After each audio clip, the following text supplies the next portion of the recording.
Maraknya kasus bullying atau tindak penindasan yang Video terjadi di bullying atau lingkungan pendidikan perundungan yang seperti dilakukan sekolah. oleh sejumlah remaja SMP putri negeri di di bawah umur Malang, di Jawa Cilacap, Timur yang Jawa diduga Tengah menjadi viral korban media Kasus sosial. ini teman dengan sekolahnya memanggil sejumlah pihak. Bullying pihak merupakan sekolah, para ekspresi remaja menyimpang pada anak dalam upaya pencarian jati diri, peran pendidikan di keluarga dan sekolah sangat bullying atau diperlukan sebagai penyeimbang.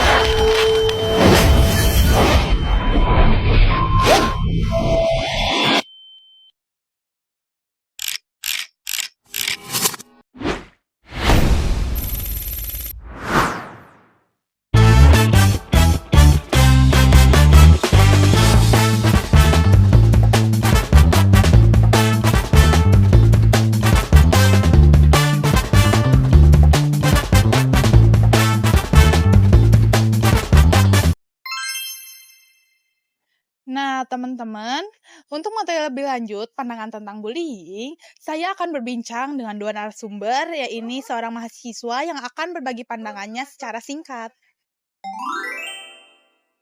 Halo Kang, Halo Teh. sebelumnya boleh perkenalkan diri dulu, Akang ini namanya siapa, dari prodi mana? Halo, perkenalkan nama saya Alam Muharam dari PBSI Angkatan 23. Halo Kang Alam, di sini saya mau menanyakan sedikit tentang bullying ya Kang. Jadi menurut Akang ini apa faktor utama yang menyebabkan terjadinya bullying di lingkungan pendidikan? Menurut saya, faktor utama yang bisa menyebabkan bullying di lingkungan pendidikan itu bisa jadi karena pergaulan bersama temannya atau terbawa arus oleh temannya, atau bisa juga yang di lingkungan rumah terbawa ke sekolah seperti itu. Lalu bagaimana tenaga pendidikan dan teman sebaya dalam mencegah terjadinya bullying di lingkungan pendidikan Kang? Kalau untuk di lingkungan sekolah itu bisa dari teman sebayanya tersendiri, jadi kita bisa memilah-milih teman mana yang baik atau mana yang enggak. Terus juga bisa dari guru tersebut, kan guru bisa menjadi fasilitator untuk siswa-siswanya, seperti itu Teh.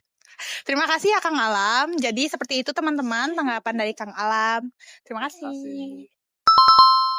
Halo Teh. Sebelumnya boleh perkenalkan diri terlebih dahulu dengan Teteh siapa dan dari prodi mana? Saya Edza dari Prodi PBSI. Halo Teh Edza, sebelumnya saya mau bertanya seputar bullying di lingkungan pendidikannya Teh Edza. Nah, menurut Teteh ini, apa faktor utama yang menyebabkan terjadinya bullying di lingkungan pendidikan? Menurut saya sih faktor utamanya karena kurangnya rasa empati. Rasa empati tersebut mungkin dari pelakunya bisa dilihat dari kurangnya fisik ataupun dari faktor ekonomi. Lalu menurut Teh Edza, bagaimana tanggapan pendidik dan teman sebaya dalam mencegah terjadinya bullying di lingkungan pendidikan? Menurut saya tenaga pendidik harus membuat situasi yang nyaman dan aman di lingkungan pendidikan. Terus juga untuk teman sebaya mungkin bisa membantu teman-temannya yang terkena bullying.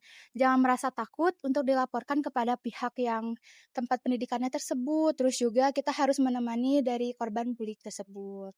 Nah, begitu tanggapan dari Teh Edza. Terima kasih ya Teh Edza. Nah, jadi teman-teman jelas ya kalau bullying itu bukan hal yang sepele. Nah, mari kita memulai dengan kata-kata yang baik, menemani teman yang berbeda, dan jangan diam saja ketika tidak ada keadilan. Mari kita ciptakan lingkungan pendidikan yang bebas dari bullying, agar setiap individu merasa aman, diterima, dan dihargai. Bullying atau perundungan bukan lagi hal baru di dunia pendidikan. Sayangnya, masih banyak di antara kita yang menyepelekan hal ini. Bullying tidak hanya berupa kekerasan fisik, tetapi juga bisa muncul lewat kata-kata, sindiran, bahkan tindakan di media sosial. Dampaknya sangat serius. Korban bisa kehilangan kepercayaan diri, menarik diri dari lingkungan sosial, bahkan mengalami gangguan mental. Padahal kampus seharusnya menjadi ruang tumbuh bagi kita semua untuk belajar, berpikir kritis, dan saling menghargai perbedaan. Sebagai mahasiswa, kita punya peran penting untuk menjadi agen perubahan. Mari kita mulai dari hal sederhana, yakni gunakan kata yang membangun, bukan menjatuhkan. Hargai perbedaan karakter dan latar belakang teman-teman kita. Berani bersuara ketika melihat ketidakadilan terjadi. Kita tidak bisa membangun peradaban akademik yang sehat tanpa sikap empati dan saling menghormati.